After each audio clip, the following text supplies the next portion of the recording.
আপনার খারাপ চেয়েছিল যারা বা এখনো খারাপ চায় যারা, তারা কোন কর্মফল পেতে চলেছে দেখে নেব এই 15 তারিখ একাদশী, এবং তারপরে শুরু হচ্ছে নবরাত্রি 19 তারিখ। তো এই নবরাত্রি চলছে মাতা রানীর স্মরণ করে। আপনি হয়তো জানেনও না যে কারা আপনার ক্ষতি চেয়েছে। হয়তো সামনের বলে না দুমুখ সাপ, সামনে হাসি মুখে রয়েছে কিন্তু আপনার ক্ষতি চেয়ে গেছে, আপনার খারাপ চেয়ে গেছে। ঠিক আছে, চলুন দেখে নেব ডিভাইন এনার্জি, সুপ্রিম এনার্জি, মাতা রানীকে স্মরণ করে ডাবল ট্যাপ করে।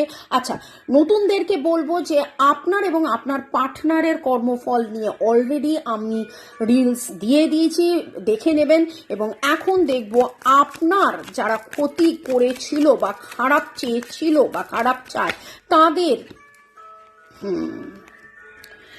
তাদের জীবনের সমস্যা, তাদের জীবনের নানান রকম পারিবারিক সমস্যা। তারা বহুদিন ধরে, বহুক্ষণ ধরে, বহু সময় ধরে তারা ভালোবাসার সম্পর্কে তো দুঃখ কষ্ট জ্বালা যন্ত্রণা পেয়েছেন, পাচ্ছেন, আরো বেশি করে পাবেন। এবং হয় না যে মানে বাংলা ভাষায় যেটাকে বলে অন্যের কাটি করতে গিয়ে নিজের জীবনেই এই অবস্থা। তো এখানে যেটা দেখতে পাচ্ছি যে টাকা পয়সা সম্পর্কে ওদের লাইফে, টাকা পয়সা রিলেটেড ওদের লাইফে কিন্তু একটা ডিলে দেখতে পাচ্ছি।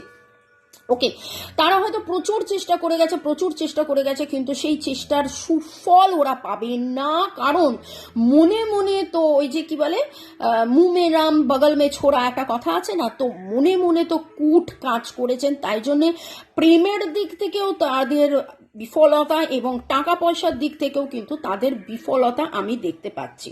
তো কর্মফল নিয়ে কথা হচ্ছে এবং সেইখানে যে উইন উইন ফোরকাস্ট তারা ভেবেছিল যে পাবে, সেইখান থেকে কিন্তু তারা ততটা না পেয়ে, আর টাইম ফর হিলিং তিনি যদি তার মধ্যে এটাও হতে পারে যে সেই শিক্ষাটা তারা পেতে পারে, তাদের মধ্যে এইটাও আসতে পারে যে না, আমি এর ক্ষতি চেয়েছিলাম, এই ক্ষতি চেয়ে আমি ভালো করিনি, তারই আমি কুফল পাচ্ছি বা কর্মফল আমি পাচ্ছি, আমি এবার থেকে ভালো হয়ে যাব। কারণ এখানে আমি দেখছি win win outcome in forecast.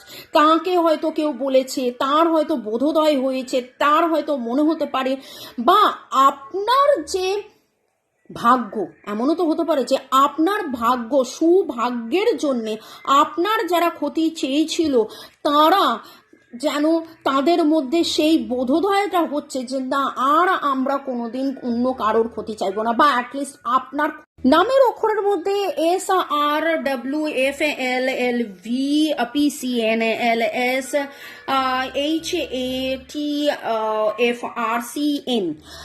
আমি যেটা মনে হলো, যেটার ইঙ্গিত পেলাম, এইখানে কিন্তু এমনও কেউ আছে যে বা যাকে আপনি ভালোবাসতেন এবং আপনার সাথে তার সম্পর্ক বিচ্ছেদ হয়ে গেছে এবং আপনাকে দুঃখ দিয়ে, আপনাকে কষ্ট দিয়ে, আপনার সাথে ভুল বোঝাবুঝি, মিসআন্ডারস্ট্যান্ডিং, মিসইন্টারপ্রেশন, মিসকমিউনিকেশন করে আপনার এত দুঃখ হয়েছে, আপনাকে এত কাঁদিয়েছে যে আজকে যেন তার মধ্যে সে বোধোদয় হচ্ছে যে না, আপনি যদি খুশি থাকেন, আপনি যদি ভালো থাকেন, ব্যাপারটা যদি নিরাময় করা যায় তাহলেই পজিটিভ আউটকাম হবে, তাহলেই উইন উইন সিচুয়েশন হবে, তাহলেই উন্নতি হবে। আজকে মনে হচ্ছে যেন তিনি তার উন্নতির জন্য উঠে পড়ে লেগেছেন। এবং একদিক দিয়ে বলবো যে এই রিডিংটা করতে পেরে আমার ভালোই লাগছে যে এমন কেউ যে বা যারা আপনার ক্ষতি চেয়েছিল তারা যদি আলটিমেটলি ভালোর রাস্তায় এগিয়ে আসে, তারা সেই কর্মফল মাতা রানীর আশীর্বাদে যদি তাদের সেই দিগ্ভ্রান্ত থেকে একটা সঠিক দিকে তারা যদি আসেন যে না, আমি আর খারাপ চাইবো না, আমি এর সাথে ভালো ব্যবহার করবো, আমি তো এই রকম একটা জিনিস দেখতে পাচ্ছি। এক্স্যাক্টলি কে কি কেন জানার জন্য 1:1 রিডিং, আমার নাম্বার তো দেওয়া আছে। শুরু থেকে শেষ পর্যন্ত দেখার জন্য ধন্যবাদ, লাইক শেয়ার সাবস্ক্রিপশনের জন্য ধন্যবাদ, ভালো থাকুন। এখানে একটাই কথা বলবো যে ডিভাইনকে এটাই প্রার্থনা করুন, মাতা রানীকে এটাই প্রার্থনা করুন, কমেন্ট সেকশনে লিখুন সুবুদ্ধি দাও, তাদেরকে সুবুদ্ধি দাও, তাদেরকে সুবুদ্ধি দাও।